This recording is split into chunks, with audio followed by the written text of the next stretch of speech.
सो question है a particle strikes a horizontal frictionless floor with a speed u at an angle theta. तो एक particle है u speed के साथ एक फ्रिक्शनलेस फ्लोर, ये अच्छी बात है, फ्रिक्शनलेस फ्लोर है, उससे स्ट्राइक करता है and rebound with the speed v at an angle phi. और वो रीबाउंड करता है लेकिन स्पीड बदल जाती है v के साथ और एंगल वर्टिकल के साथ फाई है। The coefficient of restitution between the particle and the floor is e, the angle phi is equal to, ठीक है।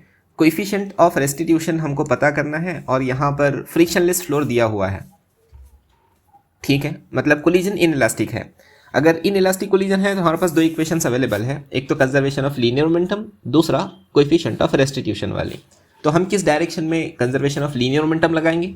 कंजर्वेशन ऑफ लीनियर मोमेंटम लगाएंगे हॉरिजॉन्टल डायरेक्शन में। क्यों? क्योंकि ग्राउंड के साथ जो सरफेस है वो फ्रिक्शनलेस है, इसका मतलब यहाँ पर कोई एक्सटर्नल फोर्स नहीं है, इसलिए हॉरिजॉन्टल डायरेक्शन में क्या अप्लाई होगा? हॉरिजॉन्टल डायरेक्शन में अप्लाई होगा कंजर्वेशन ऑफ लीनियर मोमेंटम, यानी इनिशियल लीनियर मोमेंटम बराबर फाइनल लीनियर मोमेंटम के। लेकिन ये हॉरिजॉन्टल डायरेक्शन में है, इसलिए हमको वेलोसिटी के कंपोनेंट देखना पड़ेगा। अगर ये u है और वर्टिकल के साथ बनने वाला एंगल थीटा है तो ये कंपोनेंट हो जाएगा u cos ऑफ थीटा, लेकिन ये नीचे की तरफ है डाउनवर्ड डायरेक्शन में तो माइनस u cos थीटा आना चाहिए, और हॉरिजॉन्टल कंपोनेंट हो जाएगा u sin ऑफ थीटा। इतना समझे?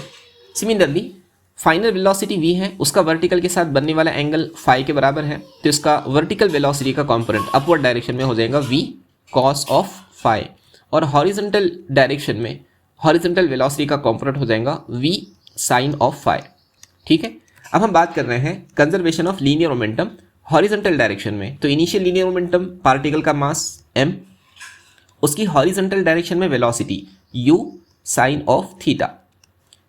दूसरा ऑब्जेक्ट तो रेस्ट में है, इसका मतलब उसकी वेलोसिटी जीरो, उसका कोई मोमेंटम नहीं बनेगा। फाइनल लीनियर मोमेंटम कितना बनेगा? हॉरिजॉन्टल डायरेक्शन में पार्टिकल वही है तो मास वही होगा, लेकिन वेलोसिटी बदल के हो गई v sin ऑफ फाई। हम हॉरिजॉन्टल डायरेक्शन की बात कर रहे हैं, हॉरिजॉन्टल डायरेक्शन में वेलोसिटी है v sin ऑफ फाई।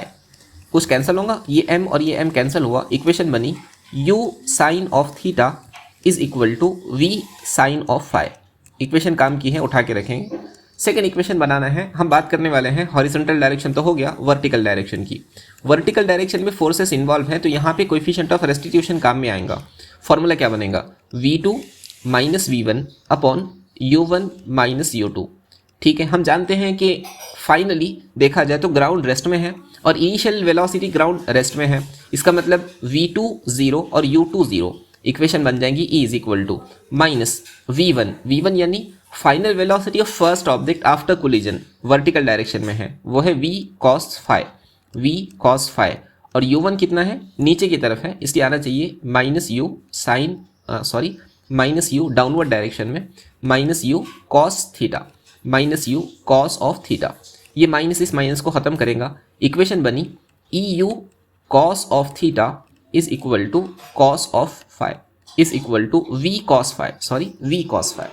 इस इक्वेशन को नाम देंगे इक्वेशन 1, इस इक्वेशन को नाम देंगे इक्वेशन 2। हमको कोएफिशिएंट ऑफ रेस्टिट्यूशन पता करना है, तो क्या ही अच्छा हो कि हम इक्वेशन 1 को इक्वेशन 2 से डिवाइड कर लें। इक्वेशन 1 क्या है?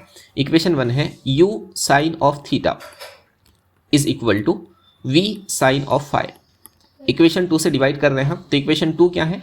इक्वेशन 2 है eu cos of theta divided by right word portion है साइन फाई और साथ में है v। ये v इस v को खत्म करेगा, u इस u को खत्म करेगा, यानी 1/e।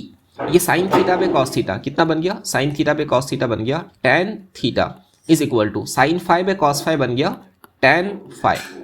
हम पता क्या करना चाहते हैं? हमको एंगल फाई पता करना है, एंगल फाई पता करना है, तो ये फाई यही रहेगा, ये tan इस तरफ आकर हो गया tan इनवर्स, और अंदर क्या बचा? tan inverse of tan theta upon e, tan theta upon e।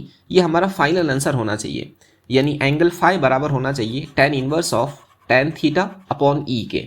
So tan inverse of tan theta upon e, so option D should be correct, option D सही होगा।